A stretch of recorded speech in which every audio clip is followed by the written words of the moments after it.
कोई एक द्वारा तीन संबंध प्राप्त है। एक ही बाप भी है,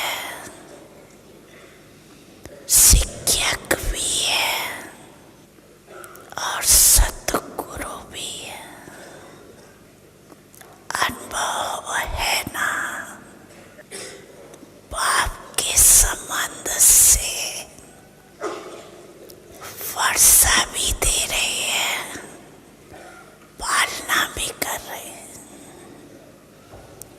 वर्षा भी देखो कितना ऊंचा और अविनाशी है,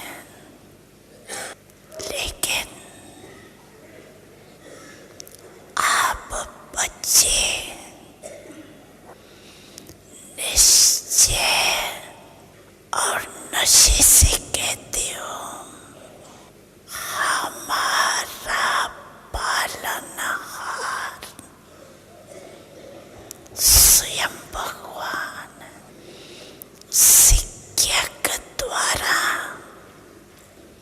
शिक्षा भी त्रिकालदर्शी की है और पद भी देवी राजपद। साथ में सतगुरु द्वारा श्रीमत, जिस श्रीमत का गायन भक्ति में हो रहा है, आप श्रीमत के आधार से हर कदम चलते हैं। चेक करो, हर कदम श्रीमत पर है। वह कभी कभी मन मत या परमत तो नहीं मिल सकती, इसकी परख है। तो हर कदम में पद्मों की कमाई जमा का अनुभव होगा। साथ साथ सतगुरु द्वारा वरदानों की खान प्राप्त है।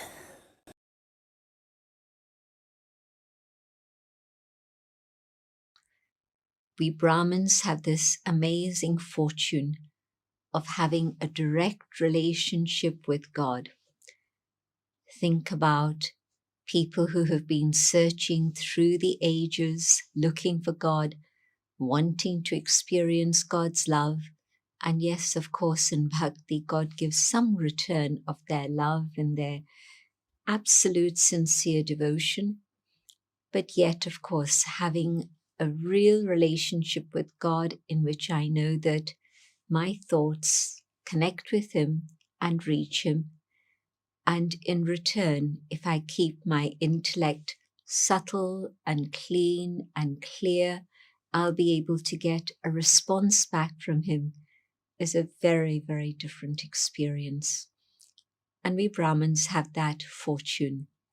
And according to drama, we've had this for many years. From the moment we came to Baba, Baba offered us that opportunity. But now, just imagine, just for a very short time longer, we can carry on having this experience. And it's actually the experience not just of a lifetime, it's the experience that happens once within the whole kalpa. And so amazing fortune. And we've experienced how God is our Father. And in that awareness, we know that the treasures that we receive from God, the property that God gives us, is incredible. It's the property that is imperishable. It is the property that is absolutely immovable. It's divine. And so, what is that property? It is the property of happiness. I come to Baba, I belong to Baba, Baba belongs to me. As my parent, I can say, you are mine. And in that relationship, Baba also just opens up the whole of his treasure store of happiness, and he blesses me with that treasure store. So remember the days of your childhood and the happiness that you experienced then. But sometimes it's become a little bit lost amongst the clouds of our sanskars. But now, as I hear Baba's Murli, it emerges within me, that amazing treasure store of happiness. And so experience that and keep that happiness so that it's there with you, so that whoever you meet is able to see it reflecting in your eyes, in your face, in your words, in your behavior, and you're able to share that with them also. And then the second relationship we experience with Baba is that of the Supreme Teacher. You know, at school, we used to think that this teacher is so good, and if I was allocated as a student to this teacher, it would be so wonderful. And now, a teacher that was unimaginable, could never ever have thought that God could be my personal teacher and tutor. And Baba has opened up the door for us to experience that also. The ocean of knowledge has given so much knowledge. Think about how much you've been able to understand where before there was a fog. There was absolutely no clarity about so many different things. And the most important thing, I understand the past, the present, and the future. And in a way, when I understand the global, the total past, and I know that we were in Satyug together, it brings a lot of joy. And my present, yes, I'm God's child, I'm God's student, I'm God's disciple. Don't like the word follower, but disciple is a nice word. And then, of course, I'm God's companion. And of course, I want to have God as my beloved. So in the present, I have the opportunity of all these amazing relationships with God. And in the future, yes, my deity life is beckoning me.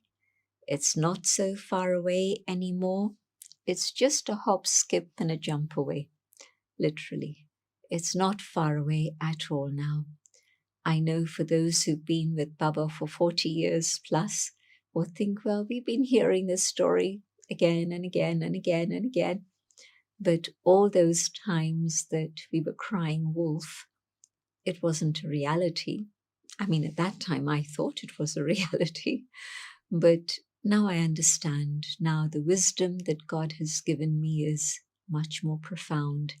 And I understand that we weren't ready, time wasn't ready, God's task wasn't ready. But now I think everything is in place. And so for this short time, I look into the future and it's just in front of me. And so I thank God. I thank Baba for having given me that clarity of understanding my past, my original past, my present, and my future. But also, in terms of day-to-day action, here I am in a situation, and how did I get here? What is it that brought me here? Let me look back at my own past story. And it's a situation I'm not finding easy or pleasant, but I see how my own past, my own sanskars and behavior and activity have brought me here today. But I also know that Baba has given me the blessings of victory. So at the present, while I'm engaged in this tussle, I want to be able to remember my victory. And that's not far away into the future. That's tomorrow. Maybe it's even by the end of today. But at the present, I have to be responsible. It's not somebody else's fault or responsibility that I'm here. Whatever I have been thinking, speaking, and doing has definitely brought me here. And so understanding past, present, and future is not just the global cycle, but it's also the karma philosophy. And so I know why I'm here today. I know why these conditions exist at the moment, and I'm responsible. But I know that with Baba's help, definitely past can be the past, full stop, and today can be a new chapter, a new beginning. And I mustn't invoke the ghosts of the past. I must stay focused on the present, because my present is the most important, and that is going to create my future. So Baba explaining past, present, and future, the three aspects of time, is amazing, because I now understand what I have to do today. There's total clarity in that. And that's a little bit connected with the third relationship. And we're just looking at these three very important ones. The Satguru, Srimad. Am I truly following Srimad at every step? And how do I know that I'm not? Because things can be a little bit subtle and I don't always know. I'm not always sure. Well, do I feel multi-million times income? Do I feel my treasure store completely full? Do I feel that, yes, I have attained everything from Baba? And if I feel all of this, the line is clear. I'm on Srimad. Otherwise, I have to examine myself. Where is it that my ego of my own awareness comes in? Well, in these circumstances, surely I know better. Well, this is the practical thing that I have to deal with. Baba's up above, and I'm dealing with things now here. And then secondly, Paramat, the influence of others. Who is it that I'm close to? What is it that's influencing me so that I'm moving out of that sphere of what Baba is telling me to do? So Srimad, and there's an accumulation of multi-millions at every step, and there's huge treasures and great joy as I move along. And I feel I'm moving forward and experiencing that angelic stage, and the future deity stage is not far away. Om Shanti.